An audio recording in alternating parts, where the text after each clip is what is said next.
Okay, hello and good afternoon to all our viewers, and thank you for tuning in on YouTube and Facebook. My name is Asmaa AbuMezied, the Project and Communications Manager at the Jerusalem Fund, and I'm pleased to open today's special event commemorating International Women's Day. This day has a long and deep history, and we felt it was important that we take this opportunity to reflect on the particularities of the experience of Palestinian women today. I'll take a moment to introduce today's speakers to everyone. Our moderator is journalist in the Palestine Center Committee's own member, Saeeda Ariqat. And today's special guest is Asmaa AbuMezied, who is an economic development and gender justice expert working to address issues of gender, development, and climate change. Her main area of focus is women's economic justice through gendered economic policies, women's rights in economic sectors, unpaid care and domestic work campaigning, inclusive markets, and feminist economics in fragile and conflict areas. Her work is published in different spaces such as Oxfam Policy and Practice, Development and Gender Journal, Al-Shabaka, and the World Economic Forum. Without further ado, Asmaa, please. Thank you, Muhammad, and thank you, Saeed, and the Jerusalem Fund for hosting me today. And I'll be speaking a little bit about the realities of Palestinian women.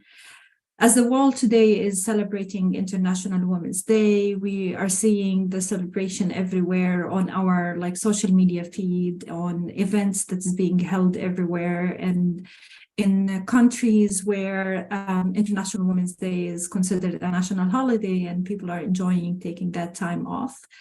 However, for Palestinians, Palestinians woke up today like they have been waking up recently to the news of the Israeli regime, land confiscation, home destruction, and military invasion of cities in the West Bank, starting from Jerusalem, Nablus, Jericho, and the most recent Jenin and Hawara, killing 6 Palestinians, and where Israeli settlers has been attacking Palestinian homes where women reside, where these homes are considered a safe space for Palestinian women.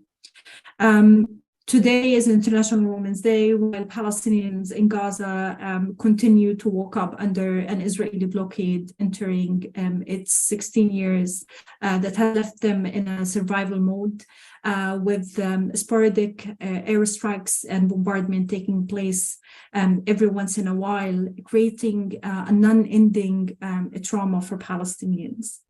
Where Palestinians in lands occupied in 1948 are also facing threats of being uprooted from their own homes and their own communities, like the Bedouin communities in Al-Naqab. And Palestinian families in Jerusalem are also facing home demolition and erasure of their identity as the city is being Judaized by the Israeli regime. And we woke up today as also civil is attempting to fight against the Israeli law in 2022 that bans Palestinian family unification, that really destruct and destroy Palestinian family structure. And Palestinian women, as part of the Palestinian community, are experiencing all these realities.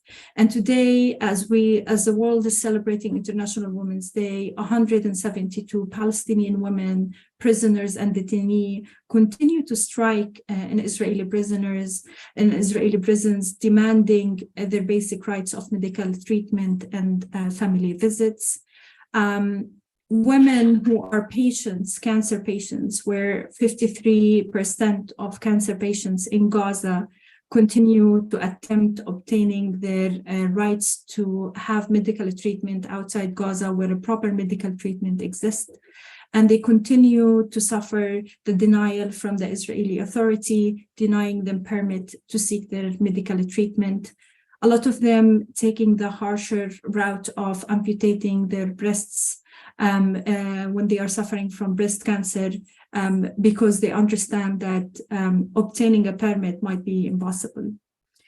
And I want to mention specifically my aunt, who also decided to amputate her breast because obtaining a permit was not an option and the amputation was the easier route.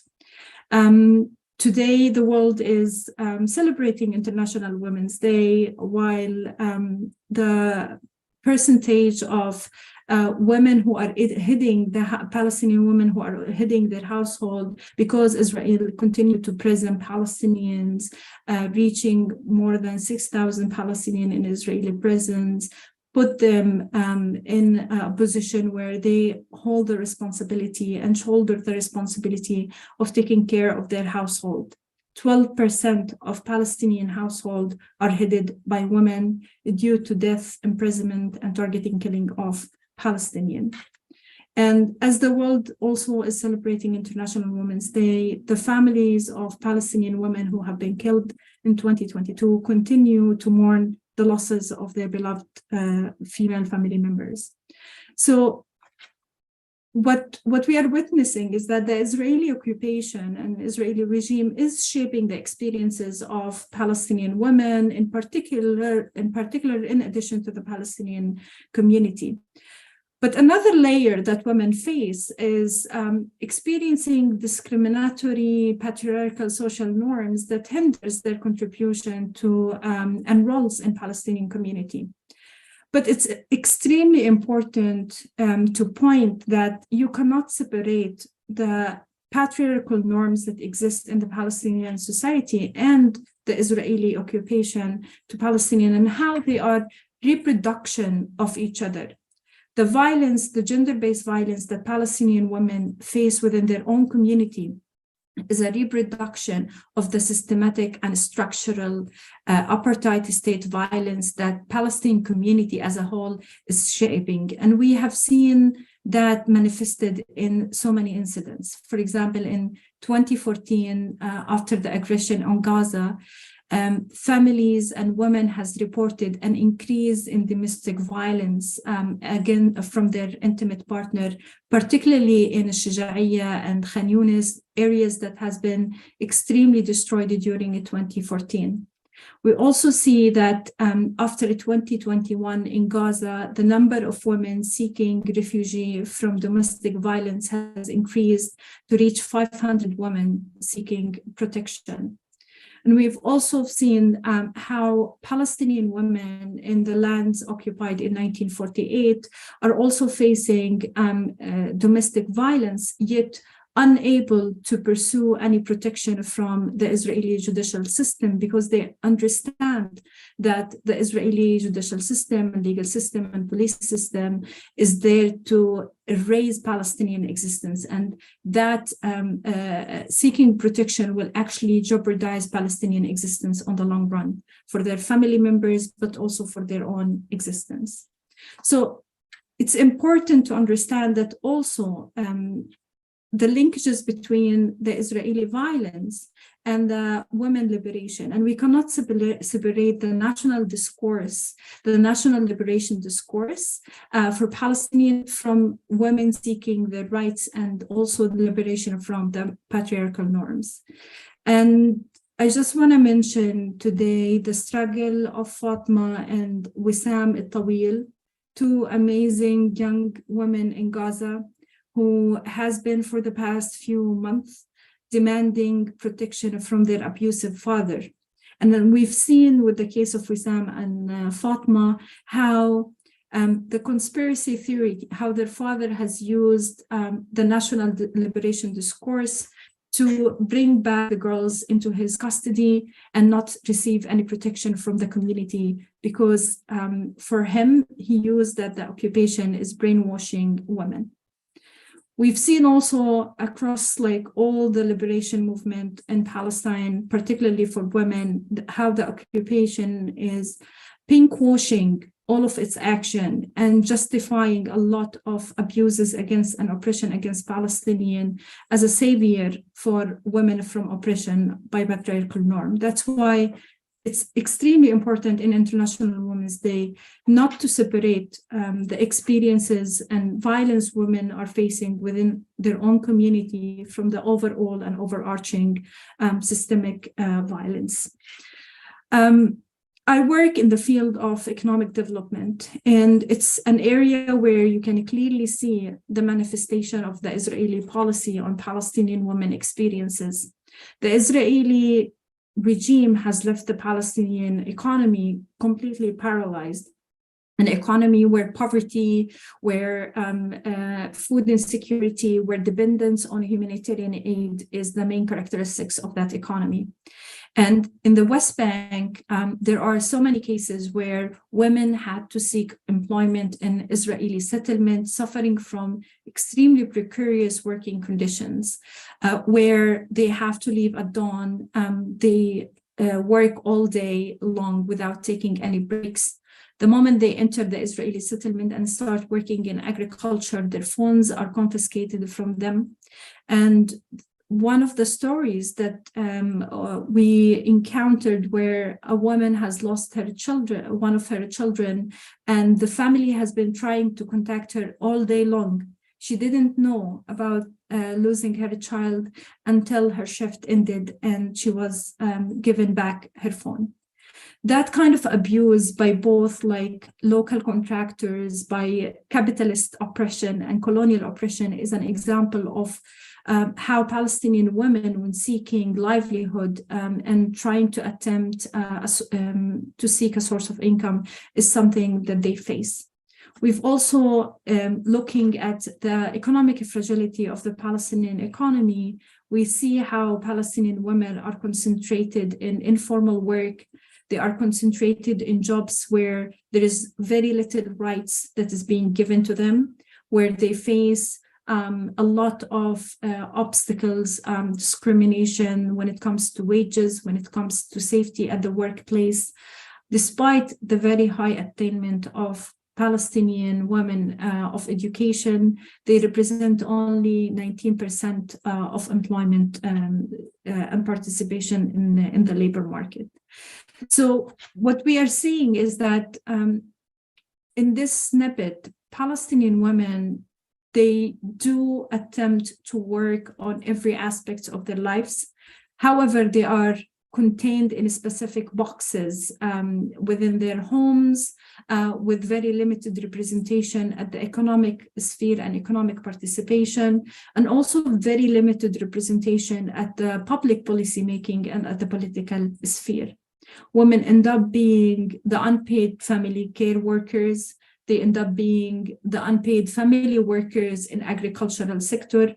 Women end up being the main carers for their families, taking care of their children, teaching them, even like bearing the burden of the energy poverty that is as a result of the Israeli preventing electricity, for example, in Gaza over the past few decades.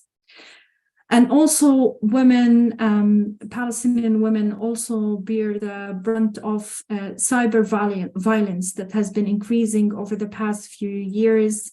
As Palestinians are facing a lot of censorship in social media, the Palestinian women are facing also cyber violence and blackmailing and censorship when it comes, particularly as a way for silencing those who are calling for women rights. Despite all of these challenges, Palestinian women do celebrate the successes that they are doing, and they do attempt to make breakthroughs in traditional and non-traditional fields and sector. They continue to seek employment, to come up with entrepreneurial ideas, and to come up with ways to collect and organize. We've seen an increase in the feminist movement within Palestine, the very young movement organizing and attempting to highlight not only their struggle as Palestinian women, but also linking that struggle with the national discourse for liberation. And that gives us hope about how can we change the realities that we are facing as Palestinian women? How can we connect with other women who exist around the world and in the MENA region particularly, who share similar struggles, and how can we extend our form of solidarity together? It's not an easy route, I must say, and I know that we need to be hopeful, and we need to continue working. And the Palestinian women are doing that, and they are surviving and struggling to survive in a way that fight the drivers of oppression that is being imposed on them. They are attempting every single day to shape their lives as they wish to.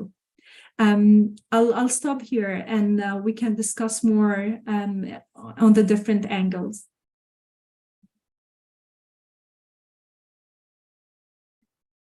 Thank you, Asmaa. I mean, that was really a very compelling presentation. It really gave us a panoramic view on what Palestinian women endure and how they deal with life. I mean, some of the figures that you cited are staggering. Like 12% of Palestinian households are headed by women. I mean, that is a huge number. The fact that hundreds of Palestinian women are literally in prison right at this moment, and some of them even give birth or have given birth in prison. The fact that they have to endure working for the colonialists, literally by going to the settlement and do agricultural work, and some do domestic work and so on, without the ability of access of their families to them during the day for many long hours, to say nothing of what they endure as they enter or as they depart, at the checkpoints and so on.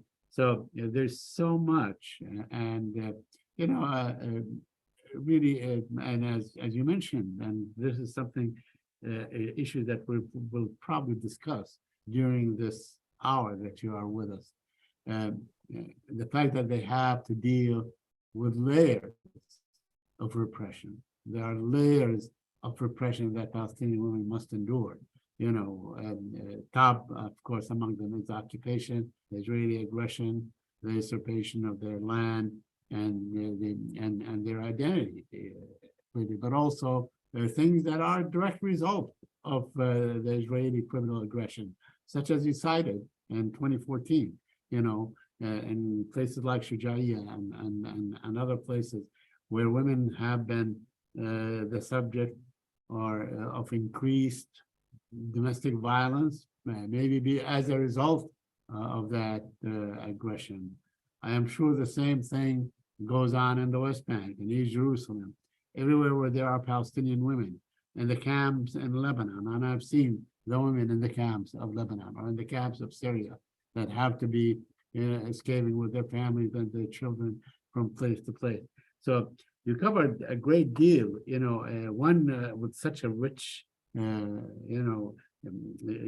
rich material to tackle, so to speak. One really is sort of myth as to where to begin. So let me begin very simply with you in your encounter as a Palestinian woman, a Western woman who is, who's a professional, who's out there trying to chart her way into economic independence and so on. Let me begin with that. How do you deal with it every day? What are some of the obstacles or some of the challenges that you deal with that you can share with us, of course, that you can deal with and share with us on a daily basis? Thank you, Saeed. I think one of the biggest driver that shape the daily reality, my daily reality, but also the daily reality of Palestinian, and I was discussing with Muhammad before we began, is that constant state of uncertainty that we face as Palestinian, but also as Palestinian women, the constant state of not knowing when the next airstrike is going to happen, and how that affects so much of your life choices of whether you want to have children or not, whether this is something that you want to bring people to this world to experience. Where do you want to live? What do you want to do? How do you navigate, ask your nephews, for example, asking questions that you don't have any answer to? What kind of choices do we have? The fact that Wissam and Fatma experience of not even being able to leave Gaza when they wanted protection the most because we are under blockade. It means that whenever a woman are facing threats to her life, there is no refugee. We only are stuck to the boundaries of Gaza, both the physical and the cyber boundaries of Gaza. The fact that we have to deal and navigate the electricity cuts and how it puts so much burden on women to do so much of the household manually, of doing the cleaning manually, of doing taking care of the house chores manually. It's taking so much time of women that they would have use that time doing social participation or pursuing educational opportunities and so on. But for me, what I found extremely exhausting is that the mental burden that comes by living in Gaza and living in Palestine, and that feeling of hopelessness that there is so much things that needs to be done, and there is very little progress that we see in very little spaces where we can actually change the status quo, considering the limiting roles that Palestinian women are placed into. I think it's important for me as a Palestinian woman to get to know to the role that Palestinian women has played in the 70s and the 80s and even in the 30s of the last century, and how they have been extremely powerful driver for social change, but also political driver for a change, and how that role has been lost over the past few decades. So, yeah, I mean, that of course, I am from the Nakba generation. So I remember I grew up in a Palestinian village right outside of Jerusalem, and I remember the women in my village, some illiterate and some educated and so on, but they are all driven. I mean, I remember as a peasant, as a fallah, basically. I mean, I remember the women of my town, my hometown, Abu Mezied, next to Jerusalem. They would go to the fields and do all the work, most of the day, and then they have to, of course, do all the housework. So it is quite a challenge. And then it's always a challenge for them to go to school or to send their kids, especially girls, to school and so on. So my question to you on this point, when you begin to sort of prepare, your daughter or your younger sister or whatever, on how to go about this, what steps do you take? I mean, how do you keep the hope alive? I mean, you talked about some really compelling and riveting the things that hold you back, like the feeling of uncertainty. That feeling of uncertainty is a huge burden, and the feeling that not knowing when is the next strike, in your own words, when the next strike is coming in, whether you want to bring children to this world or not, and how you do it. So let me begin by simply asking, how do you talk?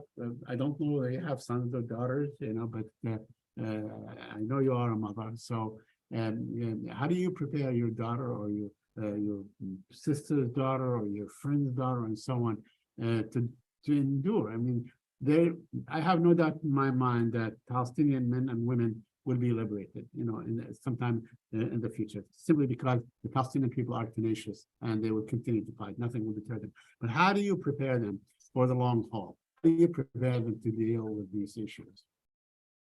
For me, I would start with how our grandmothers has prepared us. You've mentioned Palestinian women from Nakba and how they were working in agriculture, but they also played a fundamental role of transferring the oral history from generation to another. So the stories of my grandmother telling me about what she used to do and the labor she used to deploy, and that narrative that transferred from one generation to another, it tells you a story as a young girl about what our ancestor has been doing, what women has been doing. And there are a lot of attempts to try and erase that narrative, to put Palestinian women's struggle as something very secondary, although it was part of the and central part of the liberation. And I think because there are attempts to erase that, it's extremely important to bring it forward. And we are seeing this, Saeed. I would think that the heritage and transferring the narrative of our ancestors to the future generation is something fundamental to build into the generational struggle and efforts into the liberation. Without that kind of like generational accumulative knowledge, we will still continue to go into like circles and reinventing the wheel. That's one thing. The other thing, and the thought that for me is extremely important, is not to bring the resilience narrative that we see right now.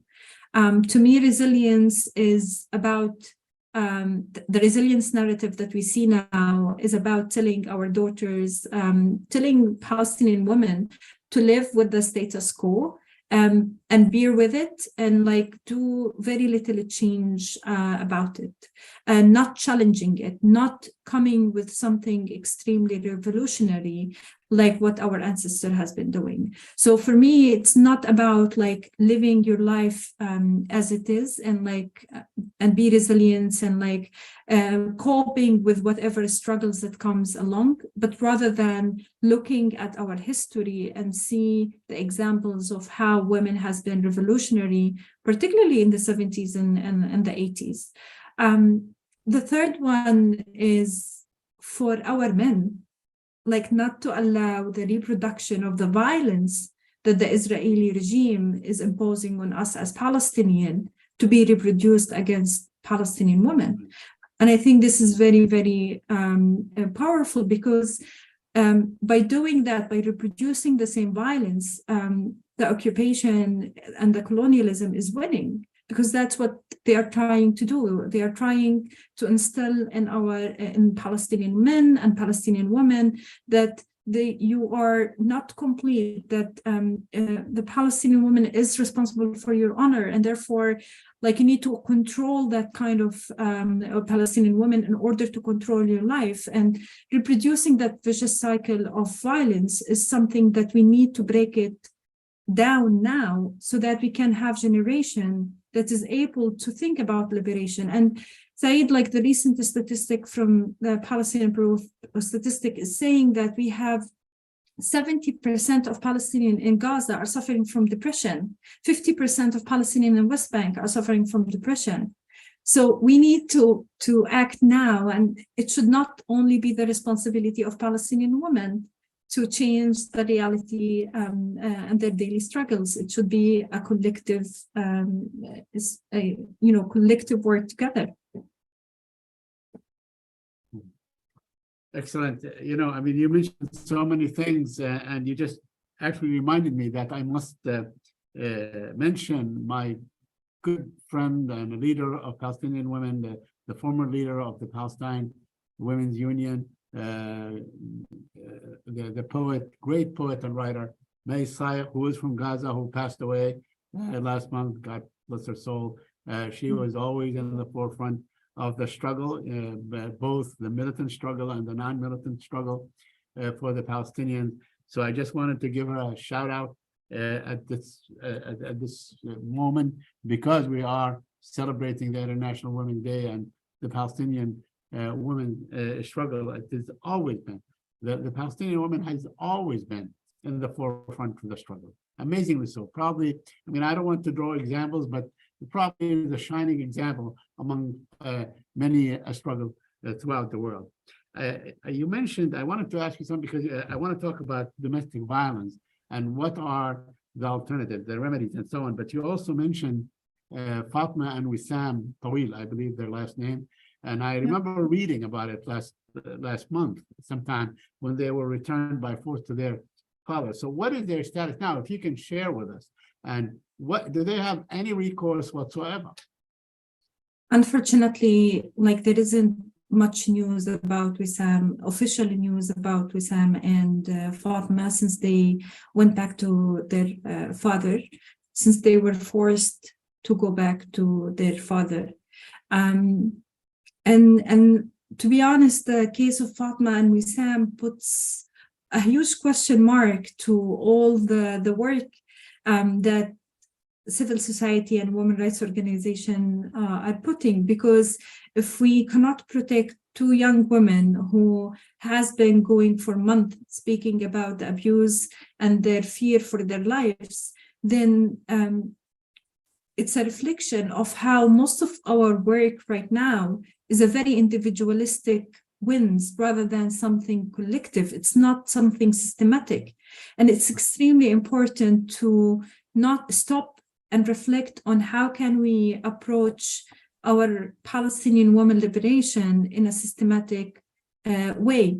And that's why, again, I really bring it back, Saeed, to connecting the national liberation movement with the Palestinian women liberation, because whenever there is an attempt by feminists and women rights advocates to advocate about specific issue related to women rights, the backlash they receive, the censoring that they have, the death threats that reach some is huge. And it shouldn't, because what's the justification for a community that is under oppression to exert the same type of oppression on another group that is part of the community? Unfortunately, with Wissam and Fatma, there isn't much public information, and I really hope that we will not see their names. So we don't even... Yeah. Yes. So we don't know what is their status at the present time, do we? They are alive, but we don't know anything. Yeah. Okay, so if a Palestinian woman, let's say a Palestinian woman who is subject to domestic violence and so on, is there such a thing as a halfway home or a place to go to, or to a refuge to go to and so on, for, let's say, in Gaza, or if you know about the West Bank, a place that they go to. I mean, I remember during the heyday of the Palestinian resistance in Beirut, and I know about that. I don't know. There were, of course, in Beirut and in the camps and so on, simply because of the time and the rise of the PLO and the position of the PLO at the time, that there were actually places for women who were subject to domestic violence to go to, or recourse, not something very modern as you would find in the West, but at least there was something. Is there anything similar to that in Gaza, for instance, or the West Bank? Yes, there are two safe houses in Gaza, one that is governmental and another one is funded. It's curated by civil society and funded by humanitarian aid that comes, or donors.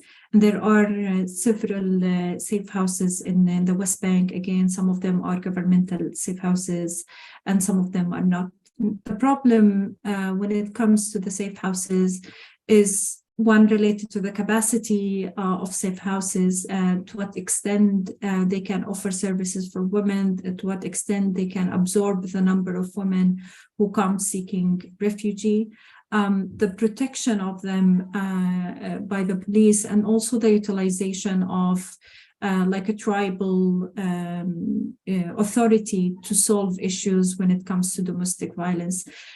Taking the legal route, the Palestinian law has so much issues when it comes to providing protection for women, and even protection from an abusive father, an abusive husband, an abusive family members. There is so much structural issues that exist in the law, and even if you want to go for the legal route, despite the existence of legal assistance, it's long and it does not give you a full and independent protection from your family members. Okay, so are these, safe houses? You said there were two, for in Gaza, if I heard you properly. There's only two, which is for a huge population. But nonetheless, I mean, they are there. Are they in contact or are they assisted by, let's say, other foreign organizations, whether in the Arab countries or in Europe, in the United States or elsewhere? These safe houses, as I mentioned, one is public, but the other one received assistance from civil society organization, international nonprofit organizations and non-governmental organizations to ensure it's the sustainability of the services that they provide.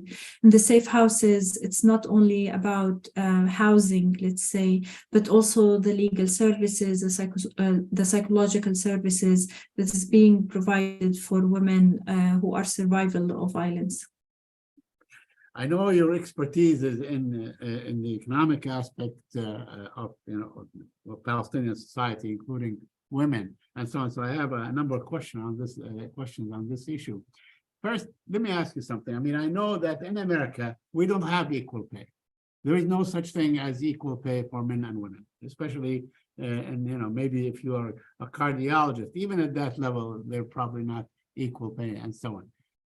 Is there equal pay for Palestinian women? I mean, how do they deal with this issue? Let's say agricultural women that go and work as day labor, maybe. I don't know. I'm not an expert on this. But let me ask you, is there such a thing as equal pay? So the short answer is no. We don't have equal pay. And for example, when we talk about private sector, over 40% of Palestinian women who work in the private sector companies, they don't have contracts. So they are informal workers, and therefore the minimum wage does not apply to them. The disclosure of their wages is not something that you can have data on it, and therefore compare the two wages of men and women. But in the jobs that women do have formal contracts and there is disclosure of their salaries and wages, there is at least a 25% gender pay gap. And that gender pay gap increases and decreases based on the sector in which women are being employed in. Now, in agriculture in particular, women are usually unpaid family workers. So they do harvesting, they do like weeding, they help in the plantation and so on, but they are unpaid family workers. And the justification for that is the agriculture is not a very profitable, particularly if you have like small land, it's not very profitable to pay for salaries. So they view that whatever income comes to the family, it's an income for the whole family, and there is no need to divide that income into wages. Now, for women, for example, working in the childcare sector, Saeed, like in kindergarten and so on, in Gaza, women receive 200 shekel as a salary, a monthly salary, which is like $50 per month. As a salary. Of course, there is like differences in the standard of living between Gaza and the West Bank. So you can see clearly differences in their experience. But the other aspect that women also suffer from is the nature and protection of their work. To what extent their work is precarious jobs? Is there any protection? Again, because of the informal nature of their work, they don't have like safety gears in factories that is not formalized. So all this contribute to the realities of women, even when they want to establish their own businesses. Access to finance, for example, access to markets are also areas where they are struggling a lot with, considering that women ownership of assets, of land is very minimum in Palestine. Is there such a thing as women-owned businesses in Gaza? Yes, there is in Gaza and there is in West Bank. What characterize these businesses that they are mainly micro and small businesses. So it's very, very small in their scale, in their operation. But there is an increase in the entrepreneurial ideas and integration of women in entrepreneurial startups in fields like industry and agriculture, and clothing is also another area, and entrepreneurial startups in the tech industry. So if you were to advise, I mean, to give advice, obviously you're well-versed in this topic. If you were to advise a young Palestinian woman who is just graduating from college or who's about to go to college and so on, what business, and who wants to have her own business, what business should she go into? What are the businesses that are available to women? I would advise it a little bit differently. It's just because, in my opinion, entrepreneurship in the context of Palestine is really shifting responsibility of creating an economy from the state and from the occupation to the individual.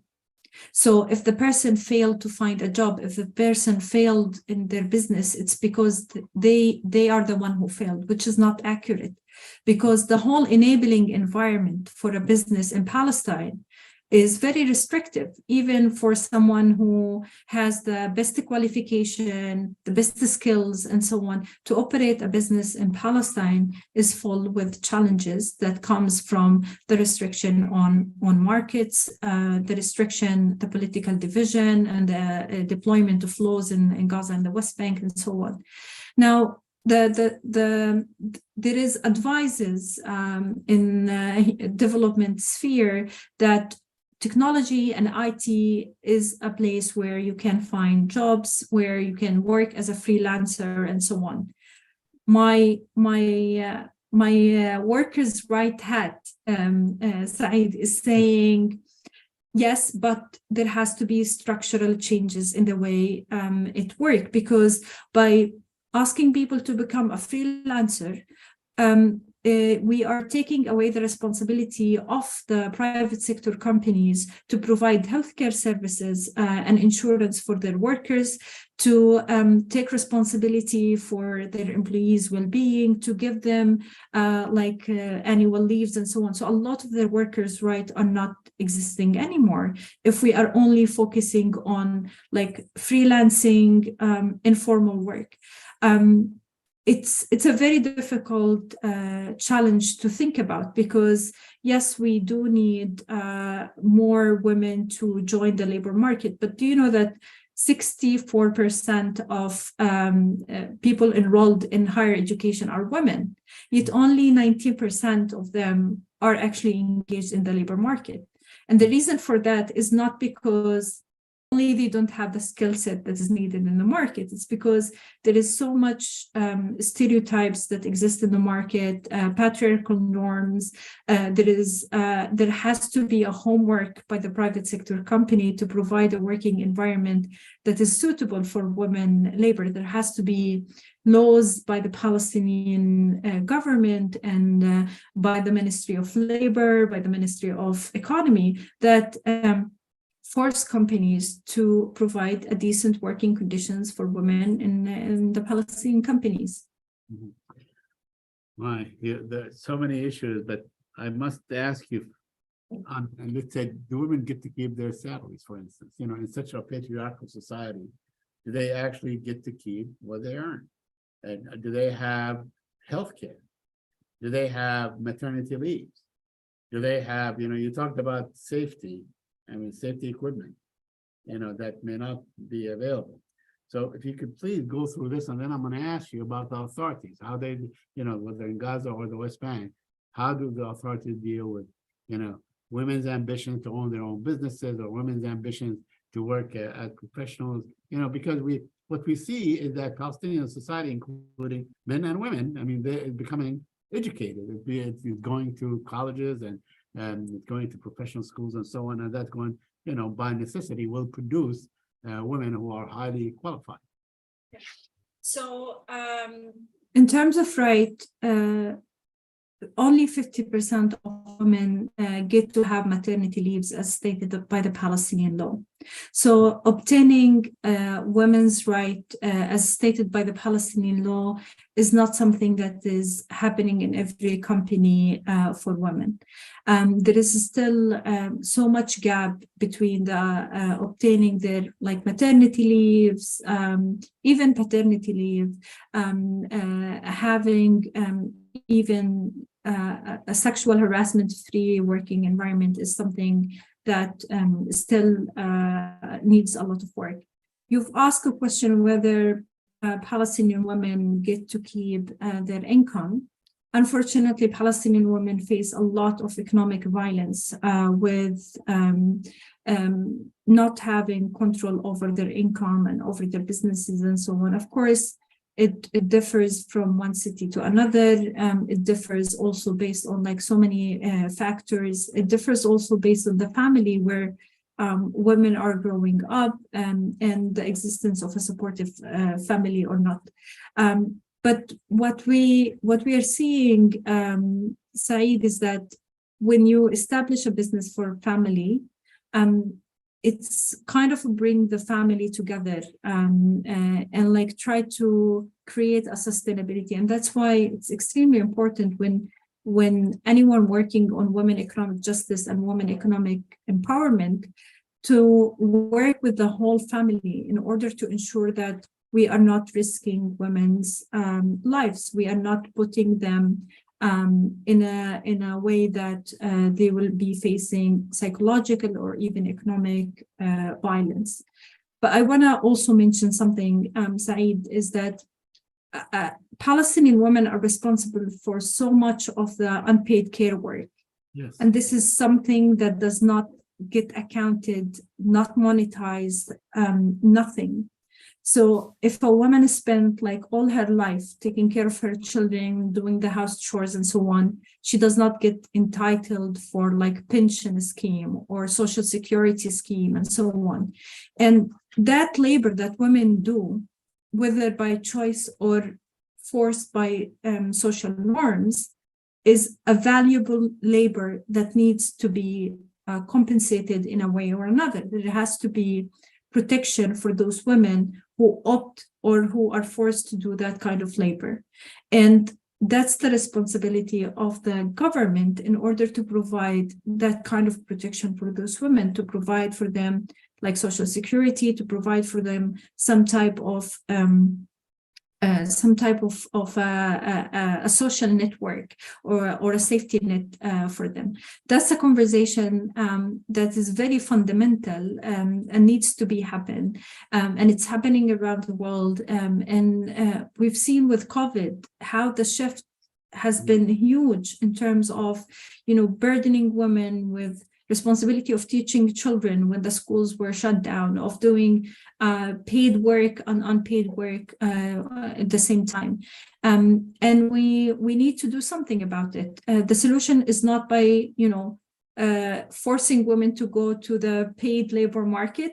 We need to find mechanism to allow women to choose what they want to do, but also have safety nets in all of these choices. Excellent. Look, women's rights in America took a nosedive last year or in the last few months with the Supreme Court overturning the law that is called Roe v. Wade, which is a woman's right to abortion and so on. So there's been a step back for women's rights in the United States of America. And I want to ask you a controversial question. Do Palestinian women have access to birth control if they choose to? There is a How lot do they of know about it? Yeah, so there is a lot of work that is being done by civil society to ensure that there is an awareness about women reproductive health, that there are access to some of the services that exist in clinics and so on. Is it enough? No, it's not enough. There is a lot needs to be done.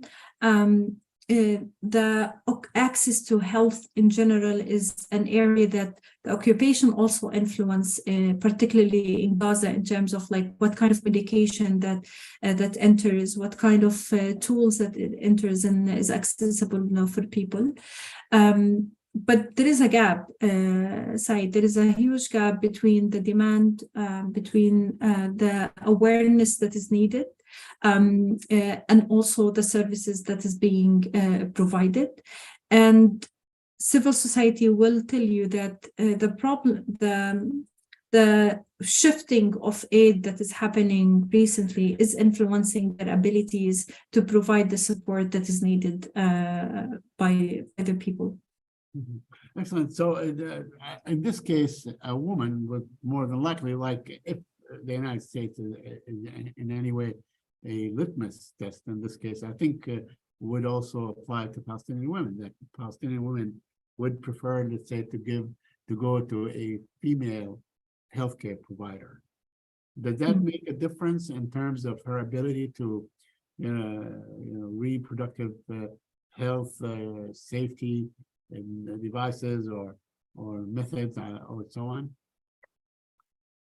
So again, as I mentioned, the challenge is that the majority of Palestinian in general and Palestinian women are depending on either health centers that is provided by UNRWA or public health centers that really face a lot of deficiencies in their services. What's happening is that there is an emerging private sector healthcare, and that's something that a lot of people cannot afford, including women who have very minimum financial resources cannot afford. So the challenge is that the civil society is trying to fill in the gap where there is no public services, but it's not enough. Now, in terms of like what kind of reproductive health services women can access, there is limitation to that. Like abortion is not something that is provided by like public institutions and centers by civil societies. Well, you mentioned your aunt with her breast cancer and the fact that she had to have a mastectomy as a treatment, rather than being able to be treated to prevent that. I am the husband of a woman who had breast cancer and had the same thing. So I want to ask you: is there education available? I mean, is guidance available on breast cancer that is obviously present in Gaza and the Palestinian territories as it is everywhere else? Is there such a thing where can you go for guidance? Is there material available? Are there publications that can be made available? Is there a campaign to educate women on this issue? Yes, so in October every year, there is a huge efforts in the Pink October to raise awareness about breast cancer, about encouraging women to go and do the examination and so on. But one of the challenges that face those educators is that women are afraid, because the fact, if you got diagnosed with a cancer, you will have to think about so many things. So you'll have to think about the stigma that comes with the breast cancer. So you need to have family who are supportive enough to go with you through the mental process of being a breast cancer patient and like the treatment. But also women think about the financial cost that comes with being diagnosed with a breast cancer. Women think about the job that they will have to lose if they were diagnosed and so on. So there is a resistance, because sometimes not knowing does not come with all the thinking process that comes and the responsibilities, both financial and mental, that comes to that. But to answer your question shortly, yes, there are efforts. It is increasing, but it's also increasing because we are witnessing a lot of diagnoses with cancer patients, particularly after every aggression that is happening in Gaza. There hasn't been a lot of research that look at the connection between exposure to like white phosphorus and like the chemicals that happens in the airstrikes and the bombs that falls, and the cancer patients. But you can see the increase in blocks of houses and communities that was targeted during like the different aggressions on Gaza. Mhm. Okay, you mentioned something I just want to clarify. You mentioned a figure just early on about the 64% of education is garnered by Palestinian women. Did I understand you correctly? You said 64% of people enrolled in higher education are women. higher education, I see. Okay. What about the education apparatus? I mean, in terms of teachers, let's say, or administrators and so on. What is it, do you have any idea the ratio of men to women or how Palestinian women rate or fare with this? Yeah, so the teaching sector or education sector is considered a feminized sector because women represent over 50% of the workers. That's in public education, like public education sector. But women are mostly concentrated as teachers, but not in a higher decision-making in public sector. Yeah. And when they leave higher education, what would be the most likely area to which they go? When women graduate institutions of higher education, where would they go? So basically women influenced by patriarchal norms, they choose fields that is would graduate them as teachers. So like they would go for like geography, history, and so on, where when they graduate, they will become teachers in public institution because the stability of being a public employee. What we are seeing is that there is an increase in business administration, women like applying for being a business administration and so on. Where do they go, to be honest? There isn't much places. Unemployment rate among women is extremely high. Among young women, it's over 71% being unemployed. So women end up either doing home-based businesses, like doing like bakery or doing embroidery projects. So they do come up with solutions, but again, the solutions is a very individualized solutions rather than like having a systematic solution that can absorb the talent that exists within Palestinian women. And lastly, I want to ask you, this has been really most fascinating. I wanted to ask you about, let's say, the UNRWA schools, for instance. Is there more of room or space for equality for, let's say, educators in this case, or healthcare providers in this case, and so on, within that organizations for both men and women? I'm not aware of any research that looked at that, but the idea is that being an UNRWA school employee and being a public school employee, you get access to healthcare. Now, for the public employees, educators, they get access to public healthcare. But the challenge that they face is that there isn't much medicine that exists in public healthcare. For UNRWA employees, once they seek healthcare from UNRWA clinics, they have access to a specific medication that might not exist. Now, the discrimination when it comes to education comes in relation to the law says that women and men get paid equally. But then when you have a child, a male teacher get increases, a female teacher does not get increases on her salary when she has a child. And that's how the gender pay gap accumulate between educators. So let me just understand that clearly. If a child is born to a male teacher, he gets a raise. Yeah. The mother does not get a raise. No. That's what you're saying. Fascinating. Yeah. Well, I tell you what, I salute you and I salute all Palestinian women who have been on the forefront of the struggle. but I cited you in particular. You have been really one of the finest examples of the modern Palestinian woman who is just up there, setting a great example for all women in the struggle for liberation and freedom. And I want you to end, if you like, with whatever words you want to, say to Palestinian women and girls. Thank you, Saeed. And I'm really honored to be here, but I really think that the most amazing women that I've met are the women, Palestinian women who are farmers, to work on the land, to continue to cultivate the land during the heat of the summer, dealing with climate change, and dealing with no pay, and continuing to work and to produce food that is necessary for family, food security, is something that is extremely powerful.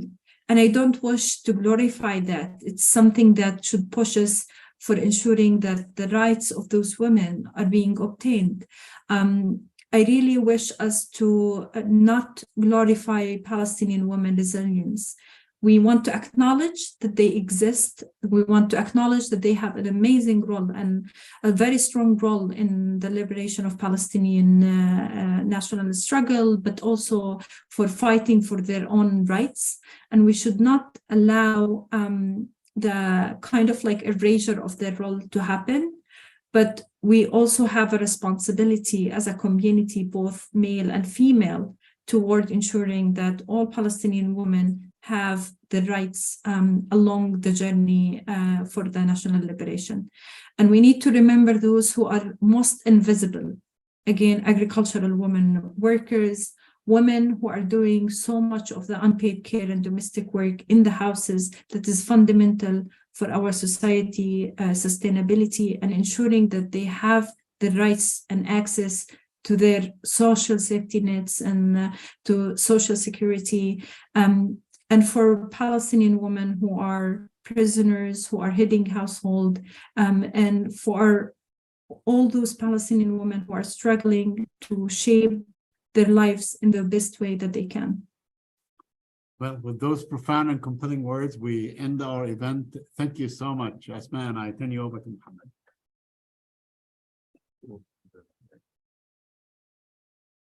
Thank you again, Asmaa, for your wonderful talk and for taking the time to talk to us despite the time difference and everything going on. It really was such a profound talk, and I know Saeed and I are about to just digest this talk together and discuss the various things you brought up. Thank you so much again. To our listeners, you can find this event on our YouTube and Facebook and on our website very shortly. So stay tuned for that. Thank you again, Asmaa. Have a wonderful rest of your day. It should be the evening. Thank you. Ma salam.